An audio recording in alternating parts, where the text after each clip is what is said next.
One of my favorite quotes from Tom Billu is, "It does not matter who you are today. The only thing that matters is who you want to become and the price you're willing to pay to get there." So as I'm thinking about how to set goals and actually achieve them, I'm understanding that we don't fail to accomplish what we set out to accomplish because we don't have clarity or systems. The only reason why is because we don't actually do the thing that will accomplish the goal. If you don't identify as somebody that does the thing, you're never going to become that person. So today, I really want to talk about how to really identity shift, how to rewire your brain, how to literally quantum leap, and my framework that's going to help you think, feel, and do all of these things to make that identity shift happen. So when you think about all of the manifestation, mindset, motivational gurus like Abraham Hicks, Wayne Dyer, Joe Dispenza, Tony Robbins, the one thing that they all say, everything stems from your beliefs, because your beliefs dictate your thoughts. Your thoughts dictate your actions, and your actions dictate your results. It's all connected. So how do we then get to the core of it and change our beliefs so that we get different results? And the answer to that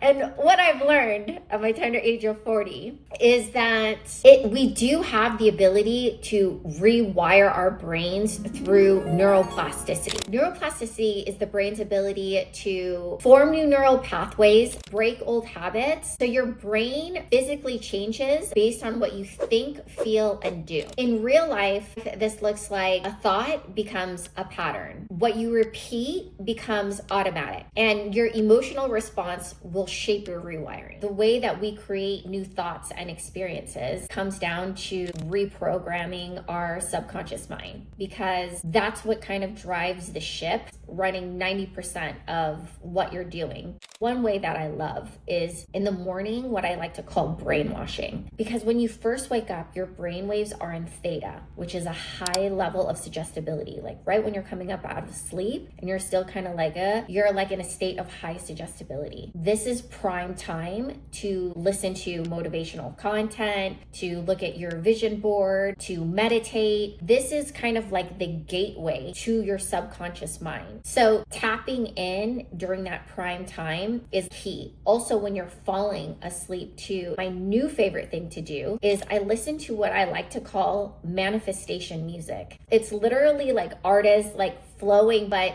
instead of rapping about things that are not applicable to where you want to go and what you want to do and what you want to be, unless you want to be drinking, smoking, shameless coasting, listening to music that are essentially saying like, done, already done.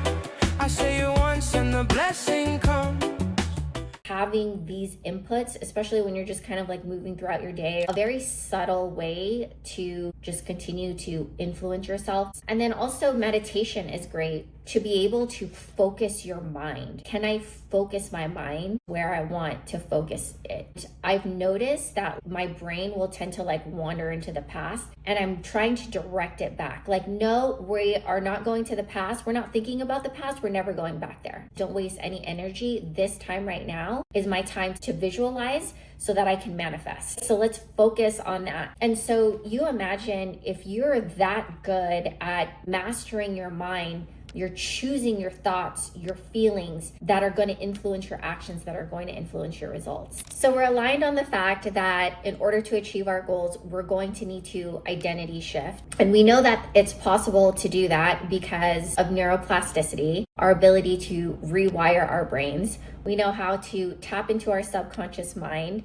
that influences most of what we do, right? Subconsciously. Now let's talk about an actual framework that I use that helps me solidify all of these things, reverse engineering into the goal and saying, okay, if this is the goal that I want to achieve, what do I need to think, feel, and do to achieve this goal? Step one in that process was to clarify.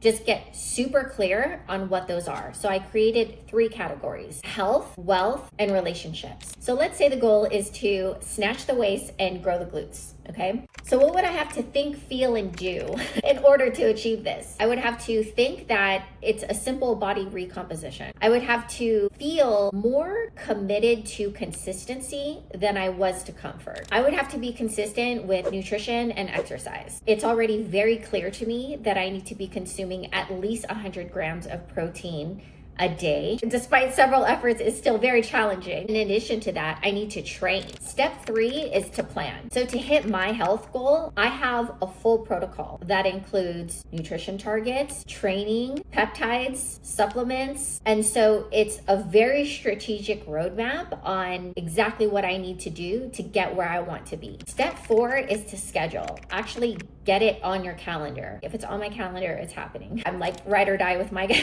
and then step 5 is to habit track. So I'm using an app called Grit. I put in all of my categories, health, wealth, relation, and then what are the habits that I need to do. So in the morning, for example, I have meditation, taking my supplements, hitting my protein target. I have notifications to remind me to do things. And then I check it off and it's my little like dopamine hit. Speaking of dopamine, let's talk about dopamine, discipline, and habit formation. So this is how to actually rewire your brain to enjoy discipline. So when you say what you're going to do and then you acknowledge yourself for that, you get a little dopamine hit. When you complete a task, that's a dopamine reward. And then making progress is a reward signal. And when you have a repetition of the reward, it creates a stronger neural pathway. So dopamine signals the reward, repetition forms the pathway, and that's how new identity emerges from consistent action. So yeah, Grit is pretty cool. I like it so far. If you guys are interested, I'll go ahead and link it below if you guys want to check it out. Also, great name. Definitely speaking to the ICP. So I guess the biggest lesson today, to accomplish your goal, it's really a matter of identity shifting. You have to identify with the type of person that achieves the goals in order to think, feel, and do all the things that you will need to do to accomplish that goal. So I hope that what I shared today about rewiring your brain and subconscious mind, get clear, reflect, and map out what you're actually going to do to identity shift and quantum leap and accomplish all the amazing things that you want to do. I would love to know about what your goals are for this year, so drop them in the comments below. If this was helpful for you, please subscribe. I will be sharing more about my personal growth journey over the next few videos, so looking forward to seeing you in the next one.